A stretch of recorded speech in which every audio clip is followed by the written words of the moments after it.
members and our guests in our words and our speech, and we are ready to get started. It has been an amazing week. Last week we had our humorous contest. Congratulations to Jim Barber for coming in number 1. And I know, Elaine, you came in number 3 and number 2. Somebody remind me, who was number 2? Was it Jim? Who was number 2? Elaine? It was a fabulous number 2 speech. I will look it up and let you know afterward. It was Graham. Was it Graham? No, it was Christian. Christian, that's right. 1, 2, and 3. They were fabulous speeches, all of them. We enjoyed it. But today is a new day. We're ready to get going. Let's welcome our Toastmaster of the day from down under, Toastmaster Graham. Yay! Fabulous me. Yeah, no. Hello, everybody, and welcome to this Halloween-themed meeting of online presenters. The theme for the meeting is, as I say, Halloween, and the word of the day is frisson, a French word meaning, you know, that sensation that you get of excitement or fear, you know, where the tingles up and down the spine. Yeah, well, anyway, try to use frisson if you can, but we'll get to that when we get to the grammarian. Let's start with some of the ancillary roles tonight so that people can introduce themselves and tell us how they are going to function. Nick Licani is our timekeeper for tonight. Nick, how are you going to indicate to people when they have reached their appropriate times? Thank you, Graham. It gives me great pleasure to be the timer today. And there are 3 times given on the agenda, if you have a look. So, for example, for table topics, after 1 minute, I'm going to go from a black background to a green. Then I'm going to, after 1.5 minutes, I'll go from green to yellow. And then at 2 minutes, I will then go to red.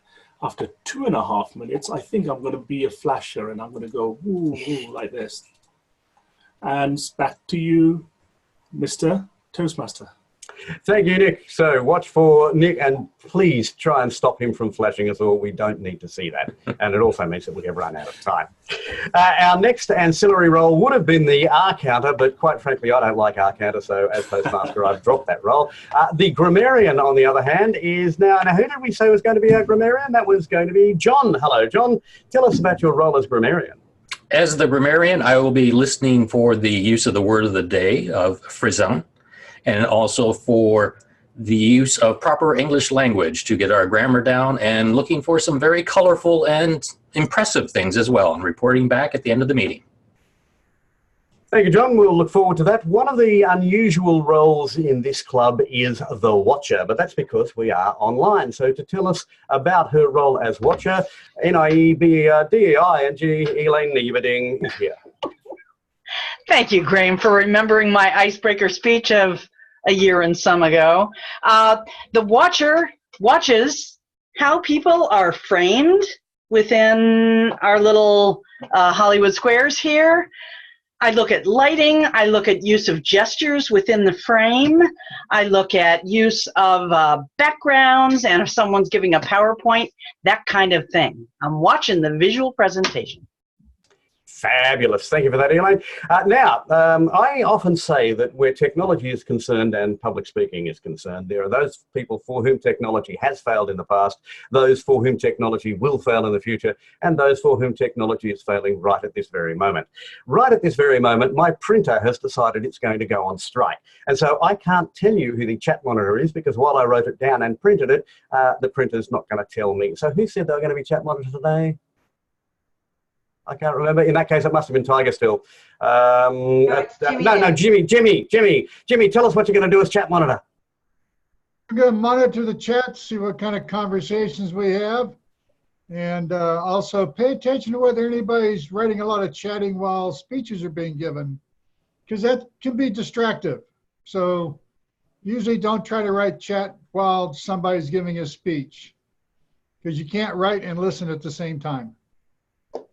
Multitasking, it's something that I can't do. I can't walk and chew gum at the same time, so I suspect you're right. I can't concentrate and type at the same time. And now, I've mentioned him a couple of times, but he finally gets to tell us what he is going to do today, and that's Vote Guy Tiger, our vote counter.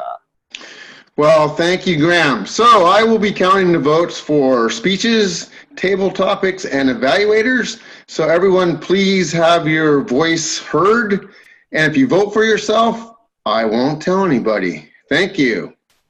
No worries. And I should, look, I don't, and I just used so that's why I don't like an R counter, but I should, I suppose, have an R counter. Asil, I notice you've arrived. Are you in a position to be an R counter for today? And say hello, by the way, since we didn't get a chance to say hello to you.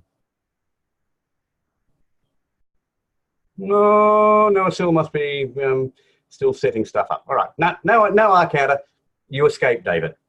David always takes the R counter award, so, you know, I thought I'd do that. All right, now, time to move to our speaking session. Now, for our guests here tonight, and particularly for those who aren't familiar with Toastmasters, Toastmasters is traditionally set in 3 parts. The first part is where you see prepared speeches, organised presentations.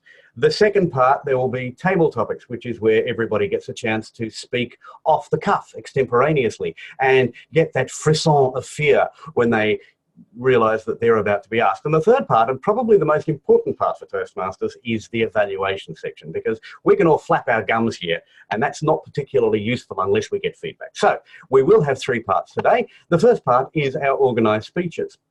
And our first speech tonight is from Lois Margolin. Now, Lois is a distinguished Toastmaster.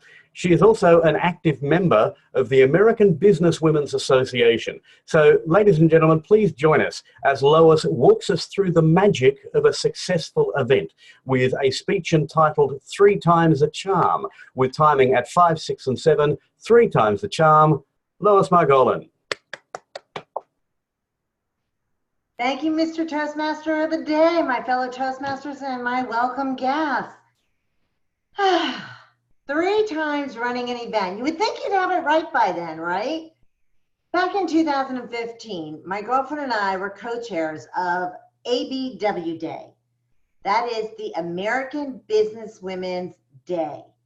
In 1983, Ronald Reagan declared September 22nd as the American Business Women's Day. And this is to honor the 68 million women in the workforce and the 7+ million women that own their own business. Every year, we all celebrate this event. In my area in South Florida, we have people from all around the country come in and help us celebrate the event. 2015, everything was primo. It was a fabulous event. Life was good. And we even had a guest. Her name was Irma. And Irma was a hurricane that decided to visit on the day of our event.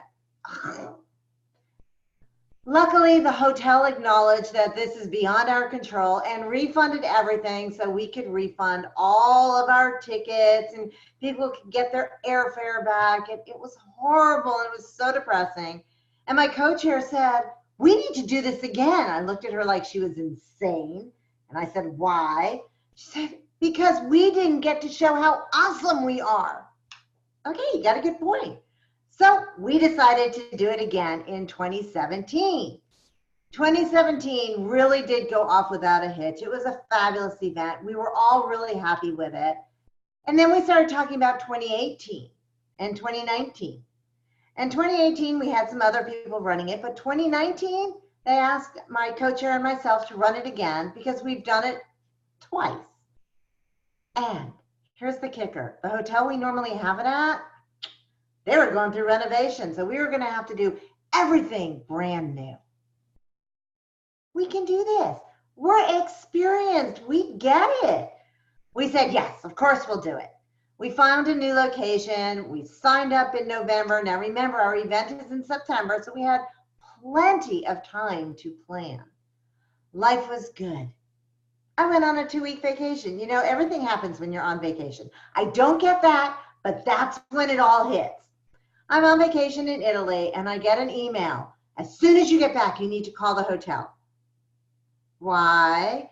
They booked another group and they're going to move us to a different room. Okay.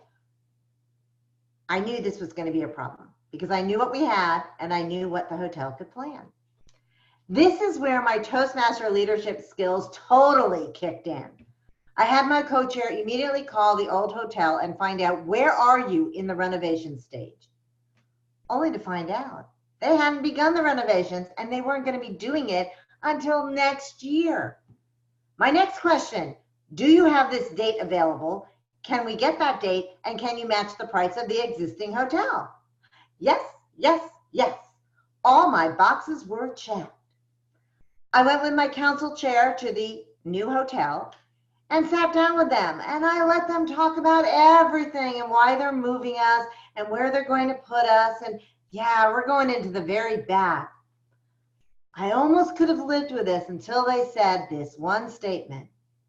We can't handle any more than 80 people. You'll have to cap out your event. What? I'm not capping my event. This is something we grow every year, and we already have more than 80 people. How can we cap this event? At which point I said, you are changing the fabric of the event. So if you are actually going to be changing that, I'm going to have a problem, a definite problem. Here's the deal. The original hotel can take us back. They can do everything that we need to do and match the price. Well, if you're going to do that, you're going to have to lose your deposit. Well, here's the other deal. I can have the event here, but we're going to be your worst nightmare because we're going to expect you to honor everything you told us you were going to do, which right now you're already telling us you cannot do. Well, I left the hotel and within 30 minutes I get a phone call. We will refund your deposit and cancel the event. Yay! Now we had to get to work and get everything moving very quickly. But that's okay because we're super women and we can do this. We had it all worked out. We had an amazing team of 25 volunteers and everybody pitched in and realigned themselves, adjusted themselves to make sure that we could make this event work. Now in Toastmasters, you have something called the division director. In ABWA, we have something called a district vice president. And my district vice president called and asked if we could have a fireside chat at our event. What is that? That's where we invite all the presidents and the vice presidents to sit down and talk. Well, I have less than 2 weeks to go. Not really sure how I'm going to get this to work, but I'm a pleaser. So what did I say? Of course we can do this. Sometimes you really should learn to say no. That helium arm that goes up like this really should have been sat on. The hotel very kindly gave me a boardroom. We scheduled up at 4 o'clock on Friday. We would have this fireside chat. The people that attended loved it. But when we got our survey back, the only negative comments we got were on the fireside chat. And here's why. Because it was a last-minute plan. We hadn't done the promotions. People that were flying in couldn't change their flight to attend the fireside chat. People that were driving in maybe knew about it, maybe didn't know about it. And it just didn't work for people that weren't there. The ones that were there absolutely loved it.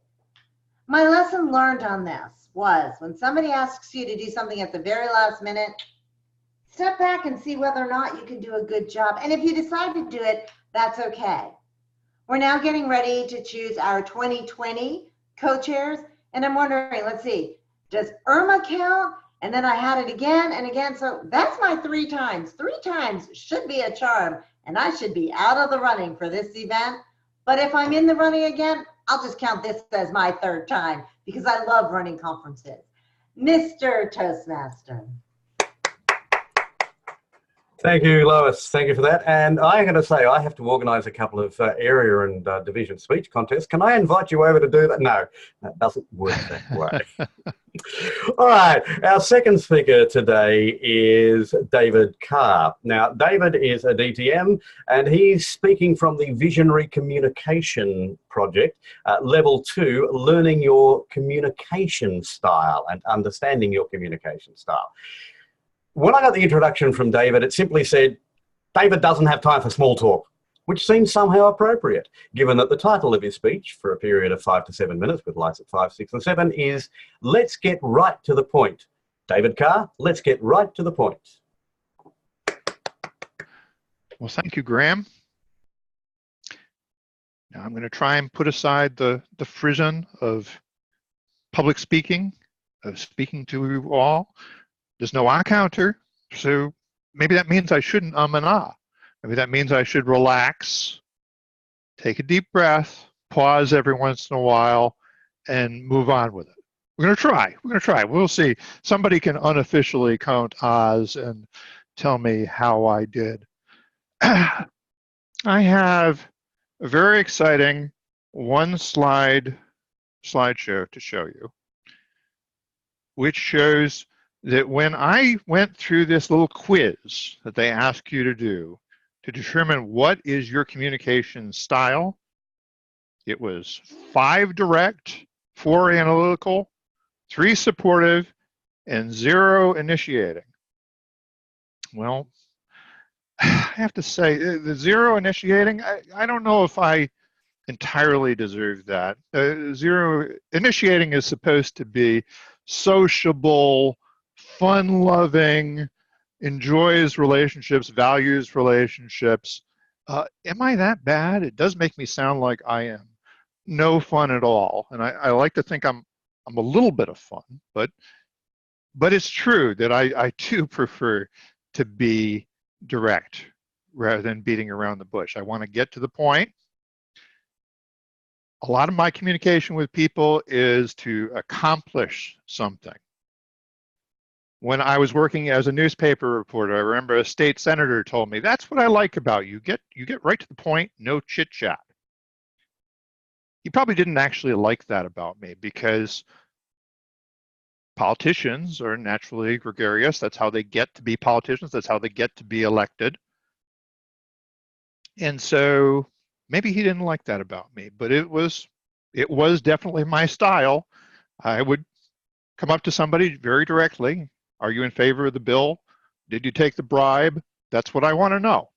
Maybe a little bit of chit chat to smooth over the edges. It's not completely hopeless, but a little bit. Analytical, certainly. I mean, that's why I'm out in space. I want to be Mr. Spock. I do have a weakness for forging tighter relationships with computers than with human beings. But, I have tried to work around this, trying to turn the weakness into a strength by, for example, connecting with all of you through a computer system, but making a connection with you, hopefully. And I like to think establishing some friendships here. Mostly long distance friendships, but friendships nevertheless. Supportive communicators are supposed to be calm, steady, approachable, sincere, and gentle. They project active listening, and others see them as cooperative, dependable, reliable, and loyal. Since I'm VP of Education at my home club, I hope my members see me as supportive. I hope they believe that I'm an active listener when they're presenting something, and that I'm going to come back to them with constructive feedback. Now, there's something in the guidelines that also says that supportive communicators are often modest and prefer praise to be given privately. And I guess that sounds praiseworthy, but I don't know that that's actually true. I consider myself a shy egomaniac. So I am looking for people to tell me how wonderful I am all the time, as frequently as possible. That is definitely the favorite kind of feedback I like to get on a speech or a piece of writing, was how perfect it was. Couldn't possibly have been improved. And I have to learn to cope with other sorts of feedback. And in general, part of the point of this exercise is to understand your strengths and weaknesses. And did I say already that I'm impatient with having to do this project in the first place? Let me tell you that directly if I didn't already. I'm a DTM, I'm a professional communicator. Do I need some Cosmo quiz to tell me what my communication style is? No, I do not. I don't think so. But am I learning something from it? Yeah, maybe a little bit. Maybe a little bit where I need to make some adjustments. Now, I talked about the weakness, whether it should be a 0 or Maybe I could work all the way up to a 1 if I tried really hard. It is true that one does need to be able to build relationships with people, and that's something that I need to work on. And this is an issue for me for networking events. Oh, I'm terrible at those in general. I hang out by the cheese platter. I get lots of snacks. I probably get one too many drinks. And I don't tend to actually network unless I can connect with one person. So I'm most successful at a networking event where I have at least one person in the group who is that more gregarious and outgoing person, and then I can trail along behind them. And once we get the conversation started, then I can do okay.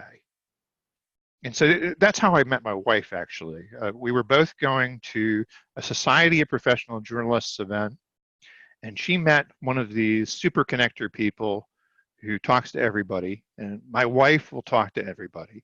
So she's my favorite networking event companion. And otherwise, I'm not sure I would have ever connected with her. I mean, it is sincerely a wonder that I ever managed to reproduce. But we did connect. We moved forward, and we're a pretty good team at times. And actually, one of the things I like most about public speaking is that if I can go to an event and I can actually make myself the center of attention, or at least one of them, by being on a panel discussion or giving a keynote speech, then other people will come up and they'll introduce themselves to me, and I won't have to introduce myself to them. Mr. Toastmaster. Thank you, David. Thank you. And I have to praise you for that shirt for a start. Anybody who could wear that shirt, I love that shirt. It's very true. All right.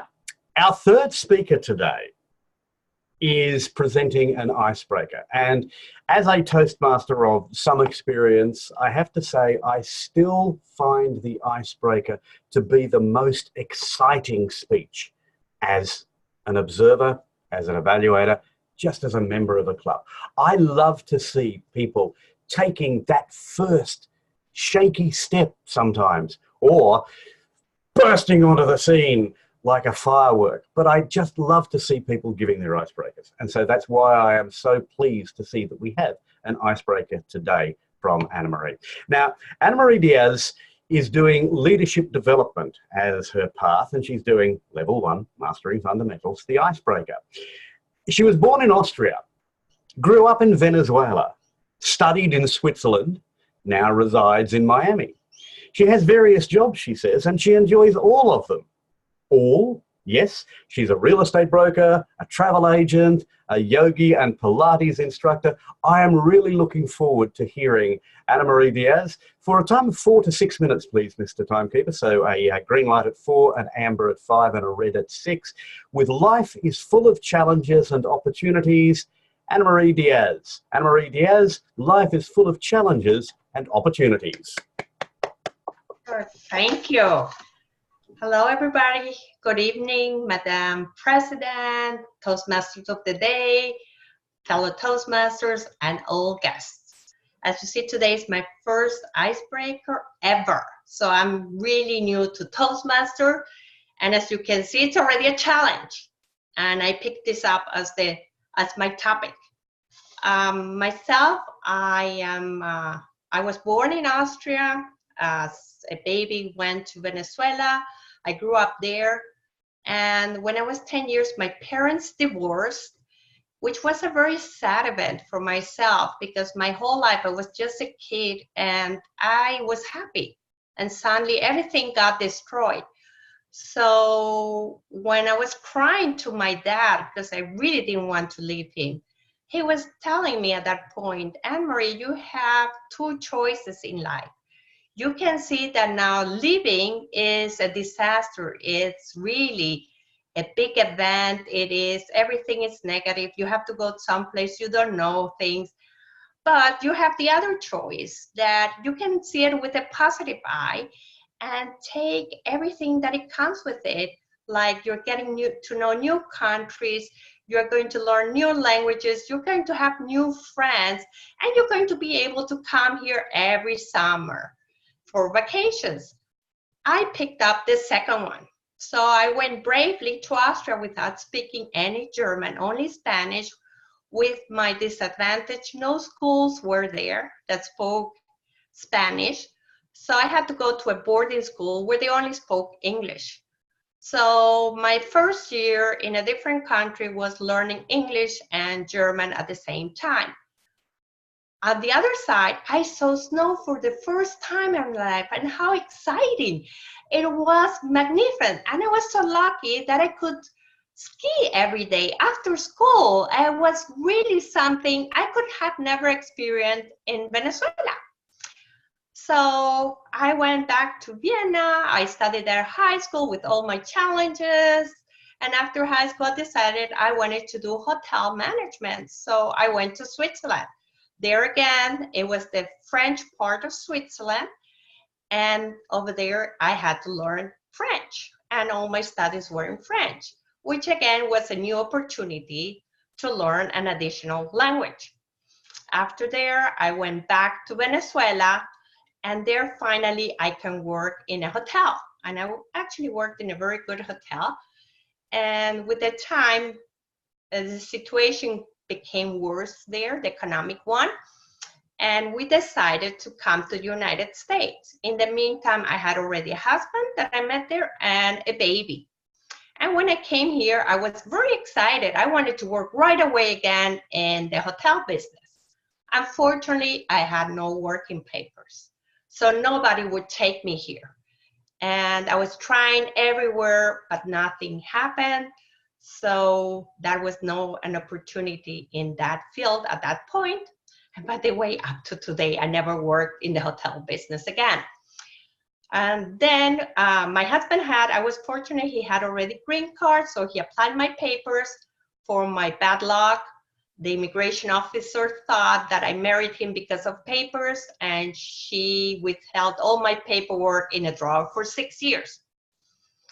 In the meantime, a friend of mine came to the United States. It's a lady from Austria who wanted me to take her around, and I did not have time because I already have a second baby.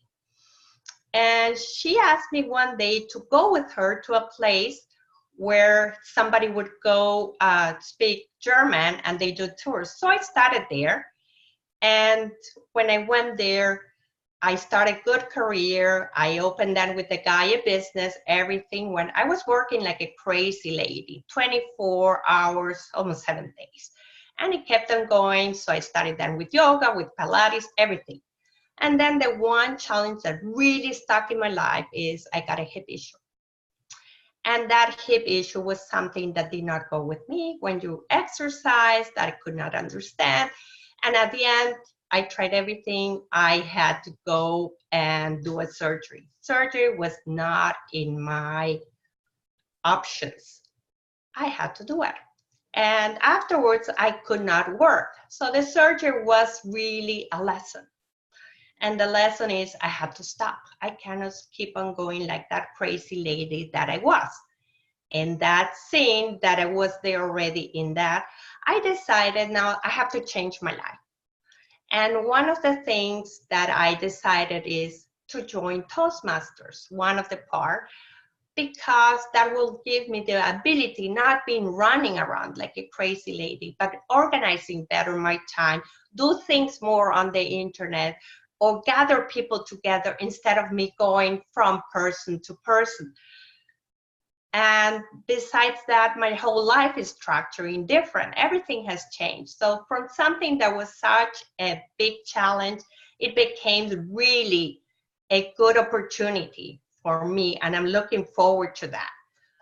And with that said, I also wanted to ask, and that with a question, if really also you feel that sometimes when you're facing a challenge, can you see perhaps that there is the opportunity to a good opportunity for your life, so that it's a good lesson behind it? Thank you, Toastmaster. Thank you, Anna Marie. And congratulations on an excellent excellent icebreaker. I'm not going to say any more because that's the role of the evaluator, but congratulations. And I was not prepared, I must say. I was sick until yesterday. I didn't. Today I had changed everything. Being willing to change things is a fabulous thing. All right, so those are our 3 prepared speeches today. But as mentioned, there are 3 parts of a standard Toastmasters meeting. We now move to the second part, and that is the extemporaneous speaking.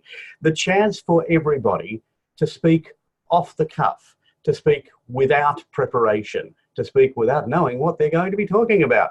I mean, I do that all the time, but that's not the point. To do this in a more formal sense, ladies and gentlemen, will you please welcome our table topics master for today, John Quick. Thank you, Mr. Toastmaster. Sorry, before I hand to you, John, I'm sorry. I noticed that the timing of the speeches has gone into the chat, so thank you for that, Nick. And that means that all 3 of our speakers are eligible for the Best Speaker of the Meeting award. Please send your votes to Tiger Vote Guy. So you had Lois, David, and Anna Marie. Please send a private message. Okay, I'll shut up. Now it's back to you, John. Table topics. I'll say a prompt, Halloween themed, the holiday where we give kids lots of candy and ghosts and things. They're all about that. You'll get a prompt.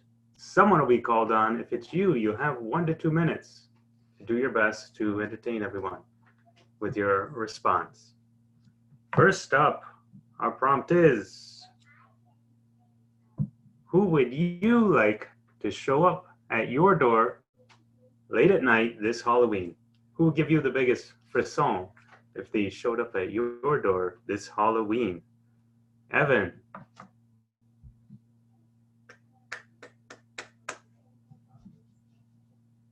Thank you, Mr. Table Topics Master.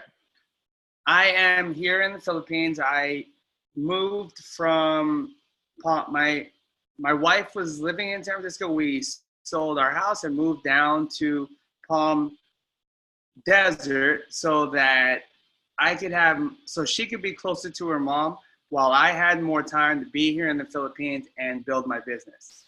And my business runs on like a monthly cycle where the deadline is October 31st. It's the end of the month. And I am pretty far away from my goals, but I'm trying to stay positive in my mind. But the perfect person showing up to my Halloween door would be maybe 3 builders that want to buy $10,000 worth of product in essential oils to build the Philippines with me. That would be perfect for me. So I mean, I'm here totally focused on my mind, but this Toastmasters group is helping me to expand my knowledge, expand my reach, and my ability to speak to people online, because when I eventually go back to live with my wife in Palm Desert, I will have to communicate with all of my Filipino people here and all my Filipino team through the internet, through Zoom calls. So I have to teach them all that I'm learning through Zoom calls and get them actually to get on the calls. So that is my perfect Halloween guest would be 3 people to help me build the Philippines. Mr. Tabletop Master. All right, great job, Evan. Next up, all right, Halloween is trick or treat time. Therefore, the question is, what is the worst treat you've ever received? I want to hear from Joy, please.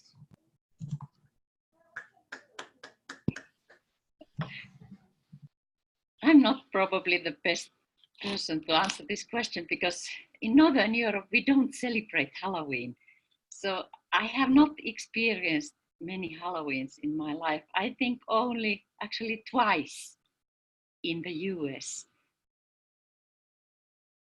And so I cannot talk about Halloween treats at all. But of course, there are other kinds of treats that could be worse. But honestly, nothing comes to my mind right now. So I give the word back to Mr. Table Topics Master. All right, thank you, Joy. Next prompt. Dracula, the famous vampire, he can turn into a bat. So my question for you is, if you could turn into any animal, what would it be and why? Sil, please. Thank you, Mr. Table Topics Master John.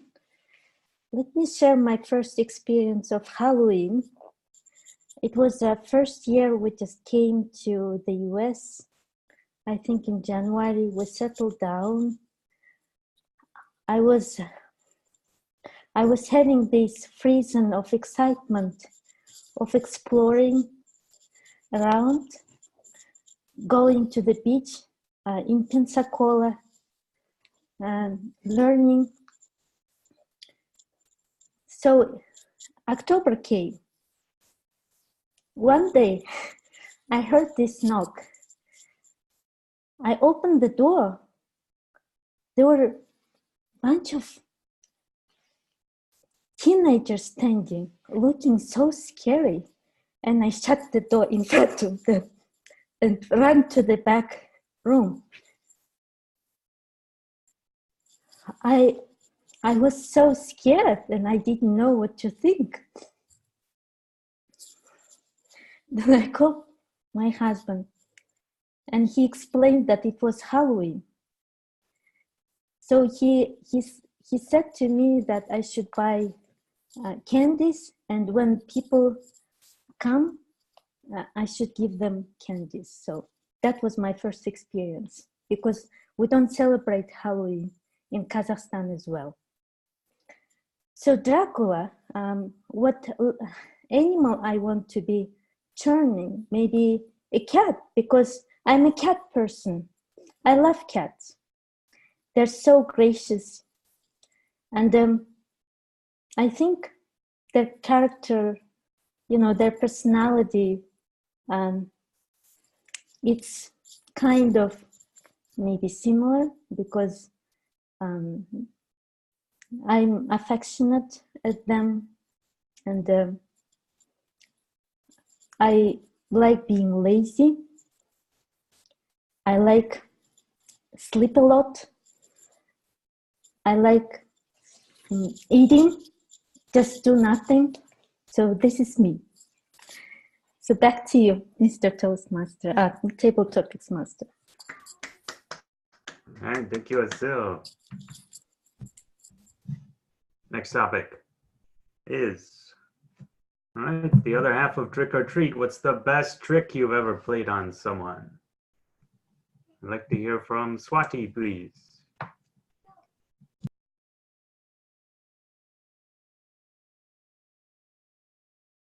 Hello, everyone. I don't think I've ever played a trick on anybody, because I'm just the nicest person you would ever meet. My husband is not watching this show, so that's a good thing. But I've had tricks played on me by my husband. So the best trick that ever was played, or a fun game, was when one Christmas, the first Christmas that my husband and I celebrated together, he gave me a Christmas present. This was a box that was wrapped up really nice and pretty with a bow on top. So I opened up the box and I was so excited, because here's this guy giving me my first Christmas present. And as soon as I unwrapped the paper, it was a box for a hard drive? For a computer? Really? For me? Okay, I guess. So I opened up the box of the external hard drive, and in it was another box for batteries. I guess that would be useful.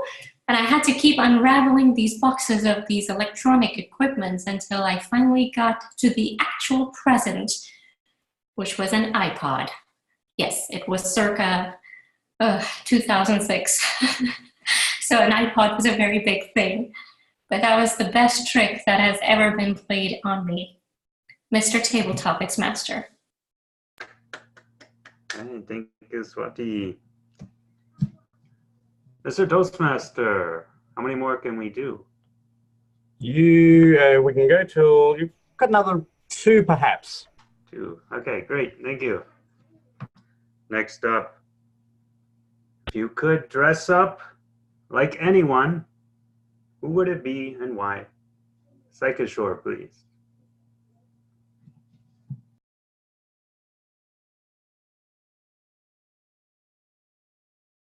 Table Topics Master, fellow Toastmasters, and my dear guests. This question has always been in my mind ever since the day I landed in USA. I always knew October 30 was going to come in a couple of months, and now it's coming in a couple of days. And now people in my Toastmasters club back in India have started wishing me for Halloween. I was looking at the pictures of me standing by the Connecticut River and my American pictures. And they've started giving me suggestions, and that's exactly what I'm going to tell you. Over 4 years, in all my humorous speeches, there is one character who is always present.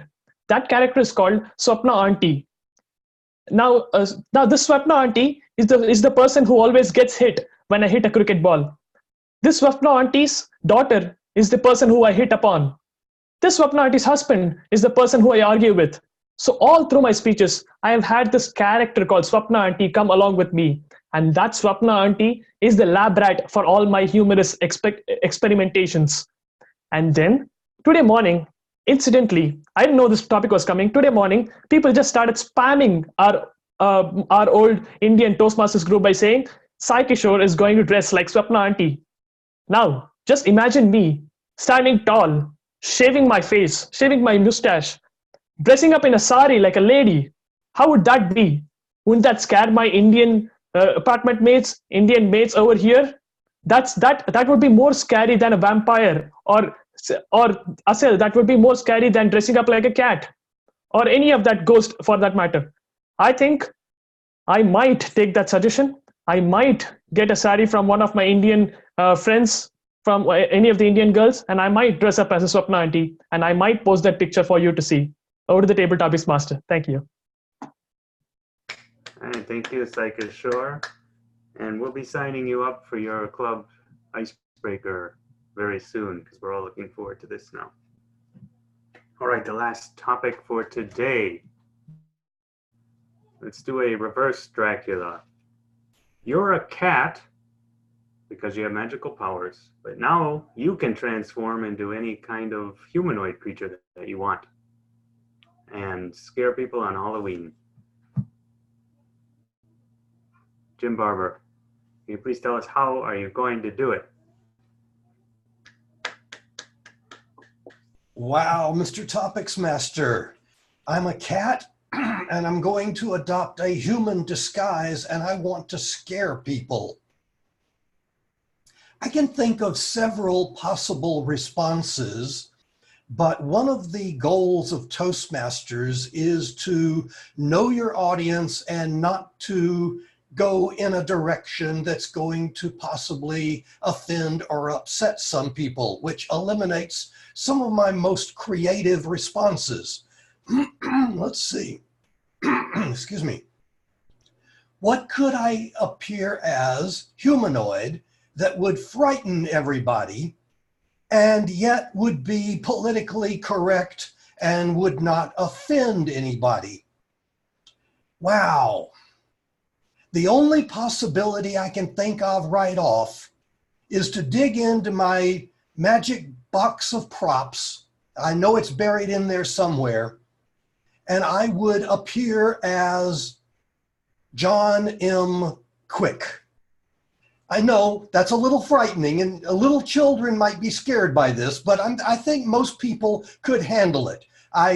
If I appeared as John M. Quick, I think that is the most frightening thing that I could do on Halloween that would still not offend anybody, not upset anybody. I'm not taking political alliances. I'm not going into any controversial topics. I think everyone would agree that you can't get scarier than John M. Quick.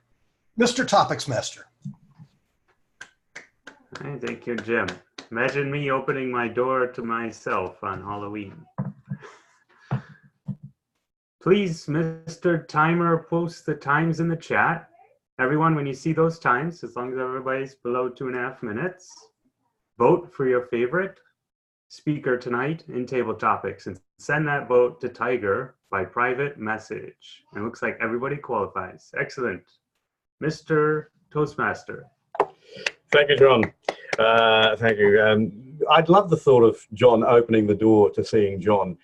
That would be like the dictionary definition of recursion, noun, see recursion, noun, see recursion, noun, see recursion, noun.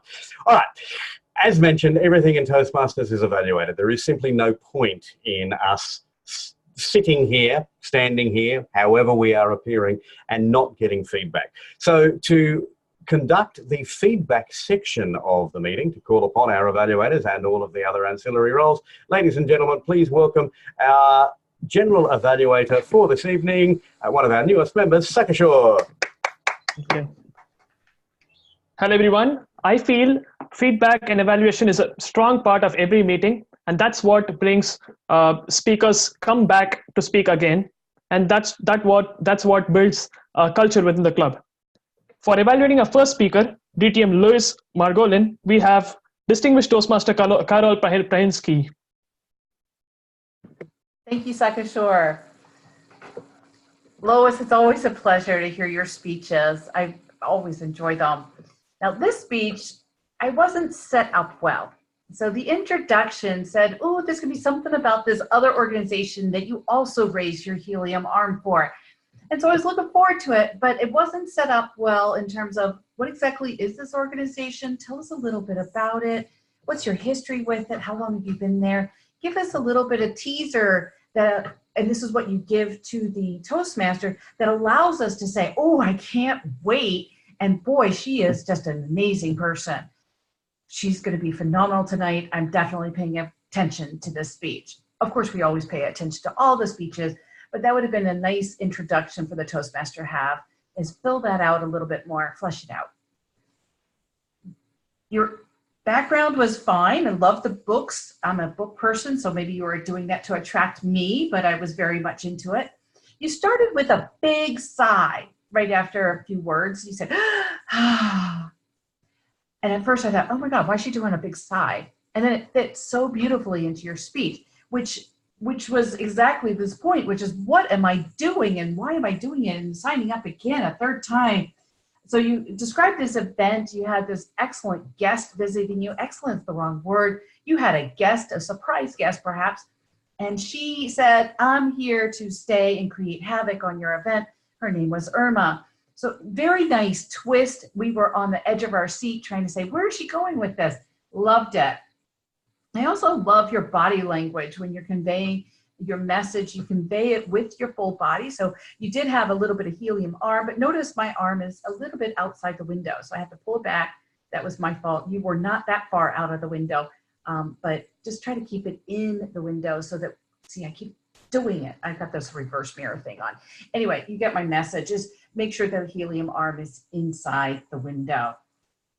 And the fireside chat, the last minute plan, some really good messages there about saying yes to somebody else. And you want to say yes, but you have to say no. And learning to say that I should say no. So what is the theme of this speech? What do you want us to walk away with? What lessons do you have to teach us? Perhaps it is that third point of learning to say no. Maybe that's what you're learning. Not a bad thing to learn, but make sure your message sits well with your audience, that we're walking out and we say, ooh, I have a theme. Helium arm, no. Helium arm, no. All right, and so that was my attempt at humor. It is not working. All right, so I need some lessons, Jim. All right, thank you so much. Back to you, Mr. General Evaluator. Thank you, distinguished Toastmaster Carol. Now for the second speaker, our second speaker was distinguished Toastmaster David F. Carr. His evaluator will be Toastmaster Jim Barber. Thank you, Mr. General Evaluator, my fellow Toastmasters, our most welcome guest this evening, and especially Toastmaster David Carr. David, let me start by saying that I have a frisson of excitement to evaluate you tonight. There, I'm done. Now, you indicated, David, that you value getting to the point. So I will do the same in my evaluation. Let me get to the point. First of all, the verbal aspects of your presentation, top notch. Everything that you presented verbally, I thought was terrific. The best parts of your verbal presentation, the first one is your use of the pause. You are a master at knowing when and how long to pause. You use the pause wonderfully, and people in the club should study what you're saying. You are the best in that. The second thing is your low-key sense of humor. You describe yourself as a shy egomaniac. I like that. You also described the Pathways assessment guide as a Cosmo quiz. I think you were being kind, but that was, again, a good description. Low-key sense of humor, one of your strengths. That was great. Now, let's go to the visual aspects of your presentation. That was good, but here I have a couple of suggestions. One, you started with you had one single slide that you used for your presentation. Now, that was fine. I don't like slide overdose. People putting slides in just because they have some cool slides that they want to show us. You had one slide that was important. You used it. That was great. However, the slide itself was basically divided in half. The left-hand side described what you wanted to talk about, and the right-hand side had a description that was in such tiny type that it was impossible to read. It would have been better if you had zoomed in on the left-hand side of the screen and just showed us that part. And if you would have shown that for only as long as it was necessary, as long as it was important. The problem we got into is that, David, you are a pleasure to watch. You have such a great visual presence. You have a great video presence. And yet you were in this little tiny corner up at the very top, and most of the screen was taken up with a rather dull slide that didn't go anywhere. So put that part up because it's important, but only for 30 seconds or so, and then take it down and show us you for the rest of the time, because you are the best thing about your presentation. But this was, again, a top-notch presentation, and I'm looking forward to the next one. Mr. General Evaluator. Thank you, Toastmaster Jim Barber. For the third speaker, we had Toastmaster Anne Mary give her icebreaker speech today. To evaluate her, we have distinguished Toastmaster Kidzi Aviles. Thank you so much. Thank you, and thank you, Anne-Marie, for your wonderful icebreaker speech. I too love icebreakers. It's one of my favorite speeches is to give and to listen to, because we always learn a little bit more about that member. And I think Anne-Marie did such a great job letting us know a little bit about her life story. So we definitely know a lot more about you and the struggles and challenges, or as you put it so wonderfully, opportunities that you faced throughout your life. I really loved how Anne-Marie started with the story of when she was moving and she was crying, and her dad told her, hey, you have two choices here. You can either look at that your life is now a disaster, or take the positive route. And she clearly took the positive route and showed us along the way how she did that at every challenge that she came across. And I really thought that came through very well. She told us all about the different challenges. She had to not only learn English, but also German all at the same time.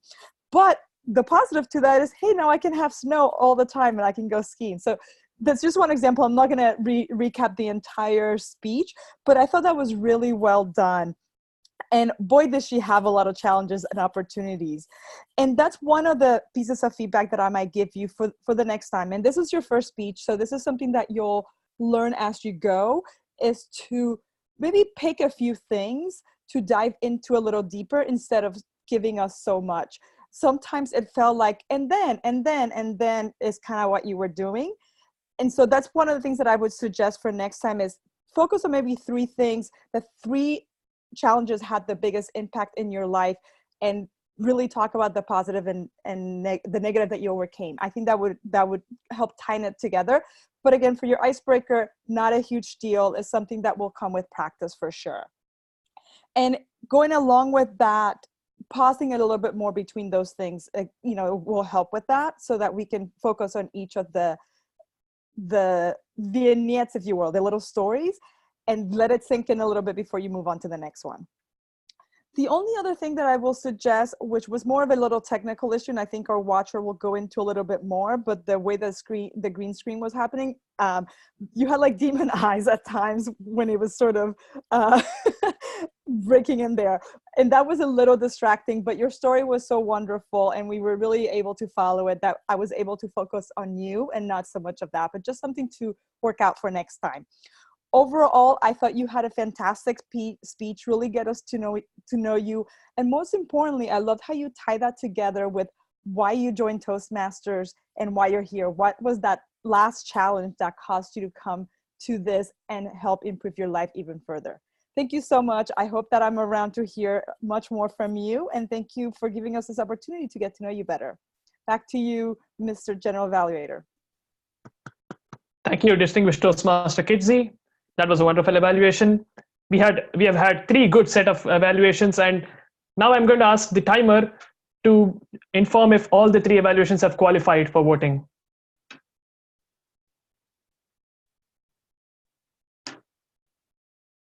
Thank you, Mr. General Evaluator. Yes, I'm putting the times up now. All 3 have qualified as per the chat. Thank you. Back to you. Thank you. I'm going to come back to the timer for a detailed report of the speeches, table topics, and evaluations. But before that, he's also going to time the people who are going to speak next. Today, we don't have an hour counter. We directly move on to the grammarian, Toastmaster John Callaghan. Well, I've been keeping notes throughout the whole meeting here in old school style. As far as the use of the word of the day, of course that got worked in. Graham did it in the introduction. David did it in his speech. John Quick did it. Asil did it. Jim Barber did it. Lois didn't use it in her speech, but she immediately caught herself and put it in the chat like 5 seconds later. So I think that's kind of close enough.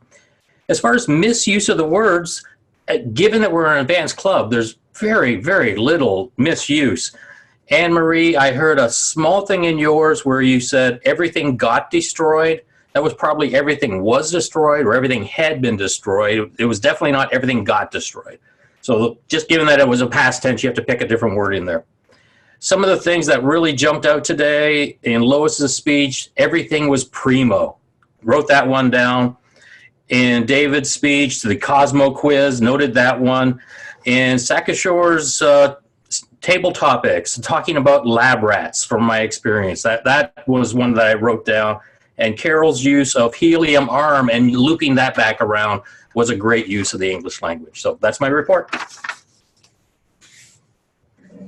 Thank you, Toastmaster John, for being extremely careful while noting down things. A great job as a grammarian. Next, we move on to the most important role in any virtual Toastmaster meeting.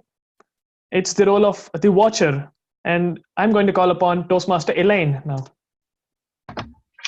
Good evening, fellow Toastmasters, honored guests, and everyone who is even watching as replay.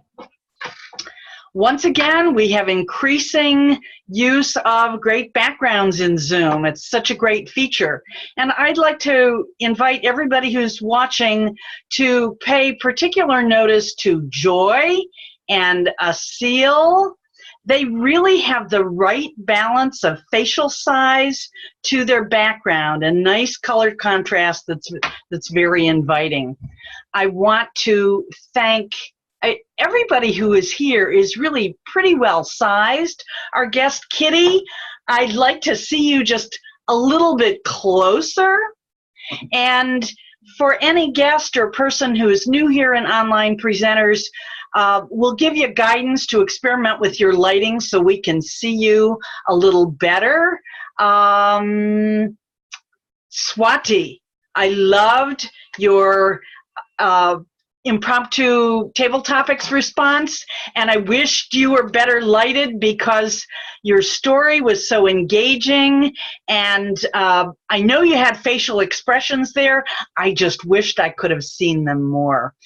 Anne Marie, I loved that you got so bold early on in Toastmasters to try out having a background. You told me you found a green tablecloth, and that's exciting. I'll help you a little bit more with your lighting so we can keep you from fading out or having demon eyes. And the one other thing for you, I'll invite you to just back up a little bit so we can capture more of your body language.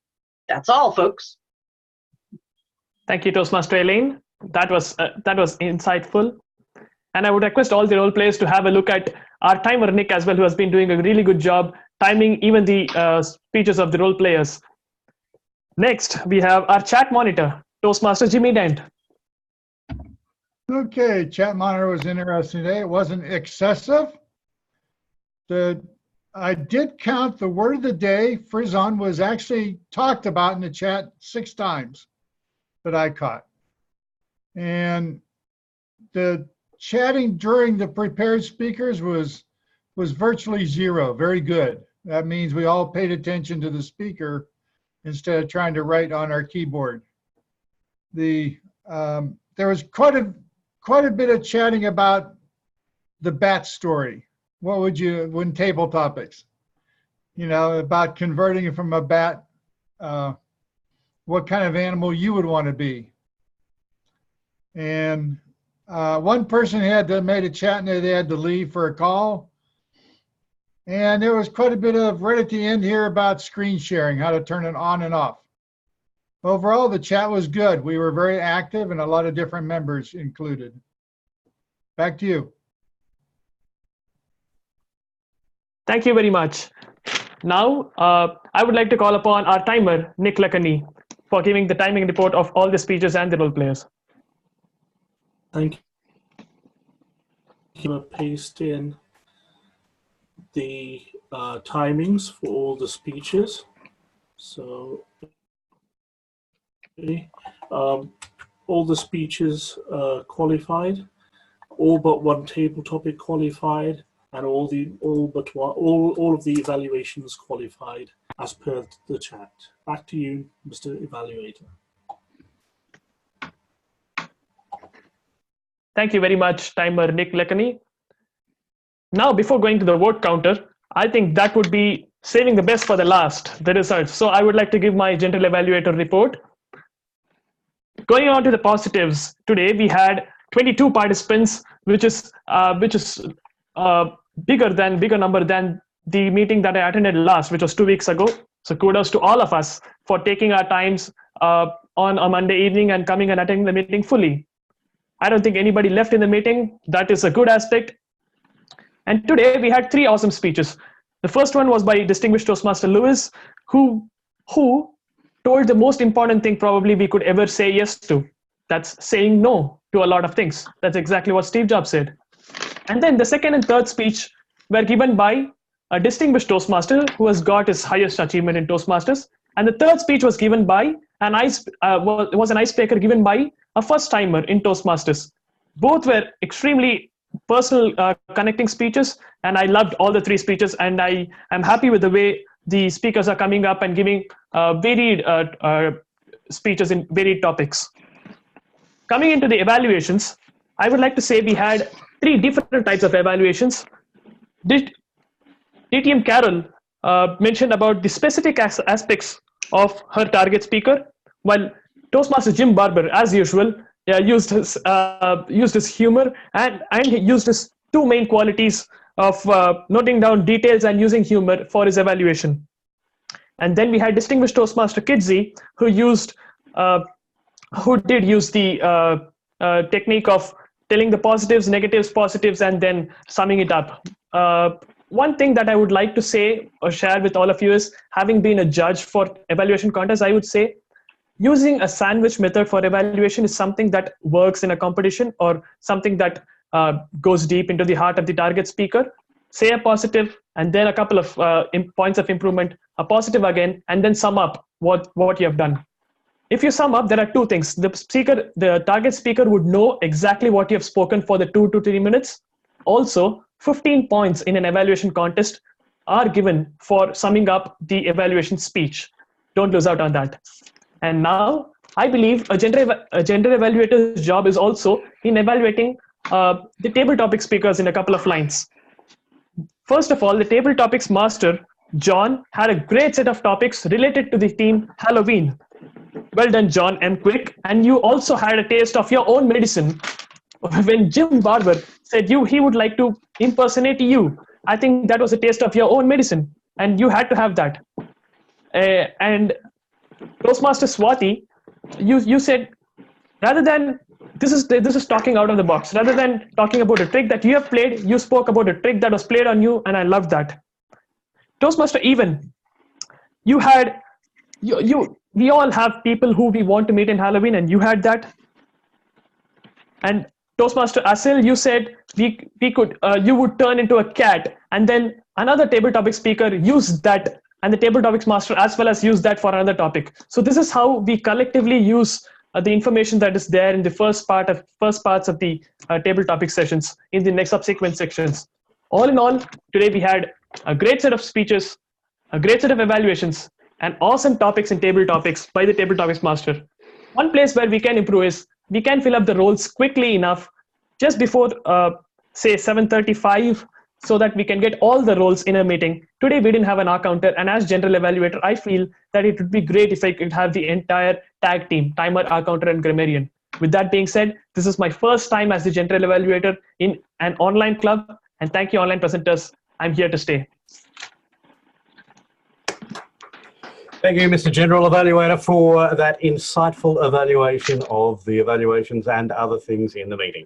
All right, that's pretty much it for the meeting. I'd like to thank everybody and now hand control of the club back to our president to wrap up the meeting and call for guest comments. But before we do that, we need to find out who won, because I'm not used to doing this because this is the only club where we actually do votes, and I love it.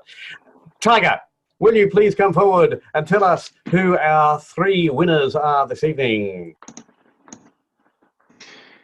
Yes, first of all, I'd like to report some very positive news. Everybody who qualified got at least 1 vote. Most people got multiple votes. The voting was extremely close. So with a frisson of excitement, let's announce our winners. Table topics, Swati. Evaluation, Kitsy. And for our speech, our icebreaker, Anne Marie. Thank you. Excellent, excellent. Thank you, everybody, for voting. And thank you to our guests for contributing today as well. See, we appreciate what you do. Now, to hand back to our president to wrap up the meeting, ladies and gentlemen, don't swoon. She's only human. Let's take you to the president and wrap us up. Thank you. Great job, Graham. I so appreciate it. And Sakashore, first time general evaluating online, nailed it. Fabulous. Thank you. All of our speakers, our evaluators, it was amazing. My apologies. My internet is very spotty tonight. I had to call in. They said they fixed it. They did not. So, John, if I get disconnected, you can take it from there. Next week, we have a very special speaker. David, would you like to give us a 1-minute sales pitch on our speaker, and will you be our Toastmaster of the Day next week to introduce our special speaker? And you're on mute.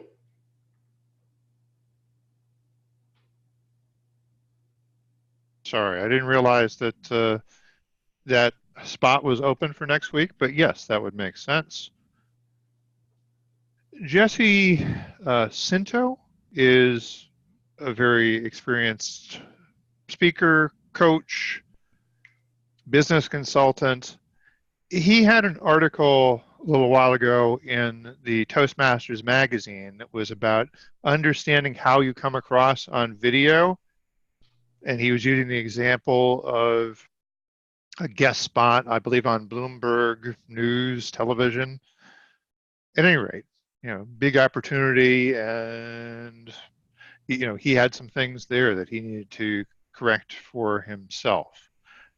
I thought that would be an interesting topic for a guest speaker to come in and talk to our club about how you can translate these skills that we learn, which are they're video, but this isn't television. And so at least a couple of members of our club actually have been in the position of being on TV news. I think Graham's run TV news programs, but that's a different sort of thing. This is being on the spot and having to come up with a good message to communicate when you're the guest, when you have this big opportunity to speak to the world, or at least your local area of the world, and you want to make the most of it. So I think it'll be a good program. I hope it'll be educational and fun for all of us. Thank you. I am sure it will be, David. I've been looking forward to listening to Jesse for a while. Like Carol said, he has a lot of articles in Toastmaster magazine. I think he's got a lot to share. Just kind of an FYI, November 11th, we do need a Toastmaster of the Day. So if anybody's feeling that they want to be that TMOD, sign up. I wanted to mention Swati. I hope she's still on the line. I thought it was really interesting. She made the statement, the show continues. And you know what? That is what this is. It's a show. And I loved hearing that statement. So thank you, Swati, for mentioning that. Anne-Marie, congratulations on getting through your icebreaker. You did a fabulous job. So deserving of being the winner of the day. I'm super proud of you. Want to do a big welcome to our newest members. I'm not sure if Anne-Marie is one of the newer members, but I'll add you in there. Evan and Sakashore, we are very happy that you are joining us and that you are part of our club. We have 4 minutes to wrap this up, so let's go ahead and go to our guests and see what they thought about the meeting. Kitsy, what did you think? I loved it. This was a lot of fun. This is also the only club I've been to that votes. Well, the clubs I belong to don't vote, so that was fun. So thank you for voting for me. I wasn't expecting that. Yes, I think I have a lot to learn from this group, and I really enjoyed all the speeches, evaluations, everything, and also all the fun. It's always great to see that balance of structure and fun, and you guys nailed it. So thank you for having me. Thank you for joining us. Swati, what did you think? I have to echo what Kitsy just said. It's just a perfect balance of fun as well as informative. I was completely mesmerized by all of the speakers. You're totally worth staying up for. Oh, thank you. We appreciate that. All right. And we hope to see you back also. I hope so too. Thank you.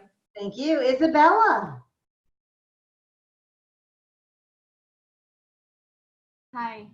I enjoyed the meeting. I mean, I just feel that this is very new thing for me.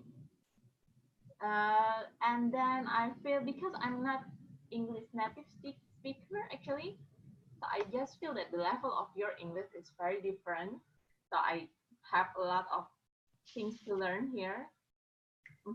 I think that's all that I can say. Okay. Well, we hope that you'll come back and visit. Let's see, we have, I thought it was Esther, but now it says Rennie. So Esther, Rennie, what did you think? Yes, my real name is Rennie, actually. I really enjoyed it tonight. You know, I got off from work, and then Bonita, like Isabella, asked me to join, and then it's really what should I say? It's really enjoyable. Okay. Well, we're glad you enjoyed. Carla, are you still on the phone or on the call or on the video? Maybe not. Okay, well, I have gone through my checklist of everything. Is there anything else that I have not mentioned at this point that anybody would like to bring up? I want to bring up an opportunity for a speech-a-thon on November 16th. That's a Saturday. Roger is willing to host it, but we're gauging interest, whether we have enough people to put on the show. We know Joy has an extra long speech where she needs to build consensus. So we're not only looking for speakers, but if you can go and participate in that, like a little panel, that would be great. We've heard from Tiger and Nick. So there's a few people interested. We need a few more to make sure it's worthwhile putting on. And we're committed to it if you are all committed to it. So let me know if you can do November 16th for a speech-a-thon. Let me also just mention that when I looked at the agenda for next week, most of the roles are actually not filled right now. So please help me correct that. Or we used to very early on take time at the end of the meeting to twist people's arms, but Next don't make week me is twist our your guest arm. speaker, though. I mean, how much time are we Our giving? guest speaker, but we will still have a basic outline of roles. We will still have reserve some time for table topics. So there will be some variety in the meeting. You know, the vote counter, I think, will wind up essentially doing the vote for table topics and not too much more than that. But, you know, we'll need the other supporting roles as well. And we do need a topics master as well. So this is your chance to torture your friends. All right. Well, thank you, everyone. It is exactly 9 o'clock.